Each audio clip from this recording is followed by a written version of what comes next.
So you don't feel drawn, or it's not that you don't feel drawn to meditation, but you don't feel um, like you're gelling with meditation. My instant reaction, I'm going to go with, oftentimes we shouldn't go with our instant reactions, but right now I think I'm going to, which is, it doesn't matter. It doesn't matter if you're gelling with it. That's the point, actually, because you're in this human body with a human mind, with all of its fallibilities, you could say. Excuse me. And you sit down with that, right? So we have this package, the human body, the human mind. We sit down with the package, right? That's key to note. We're sitting down with a fallible package. It's not meant to feel like, oh, I'm really gelling with this, you know. That's going to take a few years, for you to, that's been the case in my case. It took years and years and years for me to look forward to sitting. I want to get home and meditate. I want that nutrients of God's grace in my mind, in my body. I'm gonna bathe in that. I'm gonna soak in that. It's my home, you know. It's my home, and when I sit, I feel like I'm back home. Sometimes it's a little bit rocky, but I understand when I'm sitting and when it feels rocky. Sorry, I just ate my dinner. I felt inspired, so I didn't really have time to lick my teeth before proceeding to talk with you, lovely people. Um, yeah, but when it does feel rocky, which is, yeah, fairly frequently, I'm not saying that I sit down, I'm in sometimes, but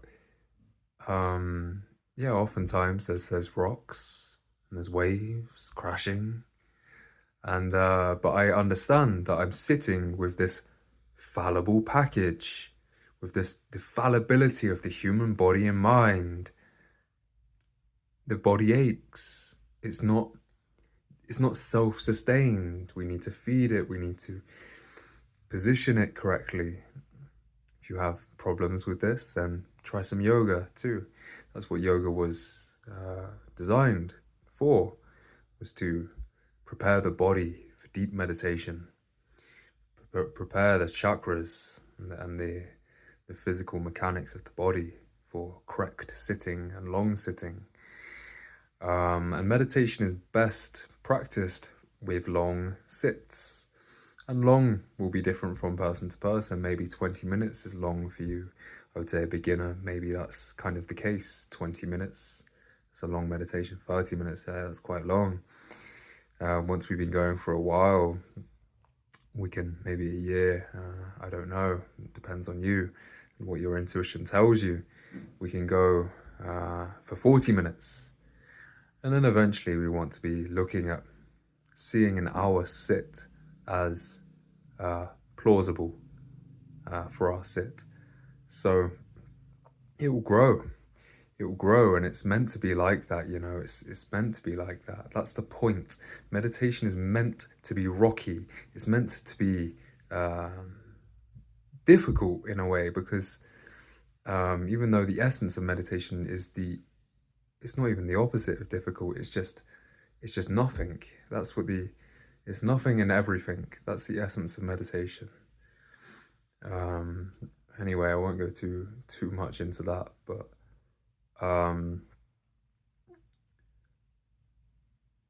the essence of meditation is peaceful. But the reality of meditation can be very difficult and uncomfortable. And that just needs to be recognized, that that is the way it is. And so when I sit and it is rocky and there are waves crashing, I'm okay with that, because I know that that's part of it. That's good. So we can very quickly and easily apply the very human, egoic animal mechanism of our mind that we've been trained with by the culture of pain and pleasure, like avoid pain and seek pleasure. We can very easily apply this cultural conditioning to our sacred practice. And even just saying that, it just sounds ridiculous, doesn't it? It doesn't sound right. Applying our societal pain, pleasure seeking conditioning to our sacred practice. This is where a bit of humility is necessary with a meditation practice. Rather than sitting and just saying, oh, I don't like this, it doesn't feel good, and applying this pleasure seeking principle to our sacred practice, we can take a step back and say, okay, well, how do I work with this?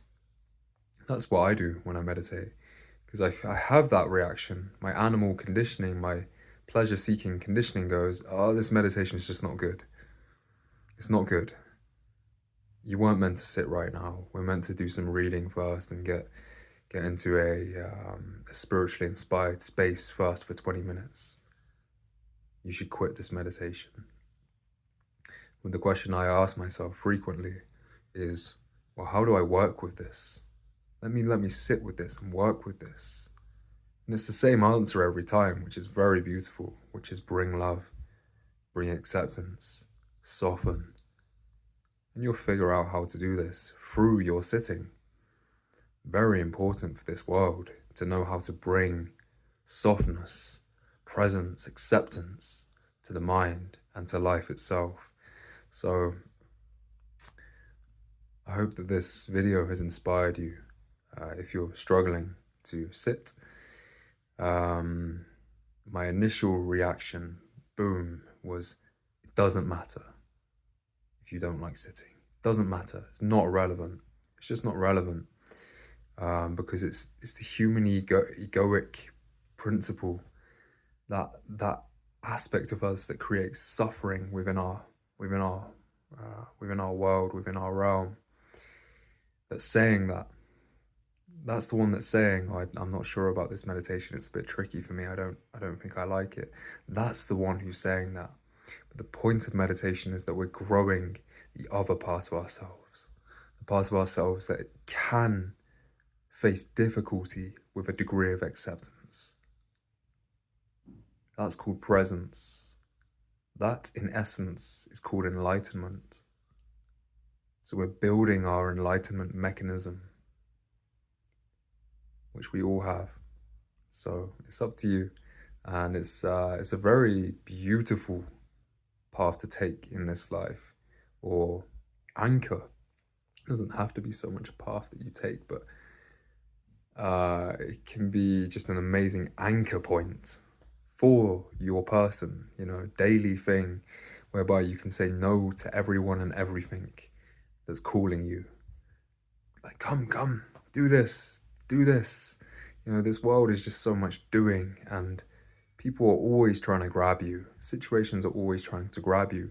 And if they're not, your mind is seeking to be grabbed, So it can be just a really wonderful thing to have in the life, day after day after day, whereby you just say no to everything. When someone comes and knocks on my door when I'm meditating, I just don't answer.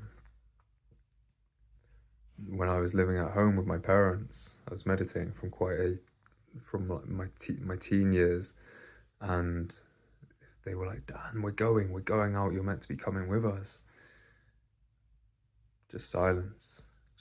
I'd have my mum come in my room like, Dan, and I'd just...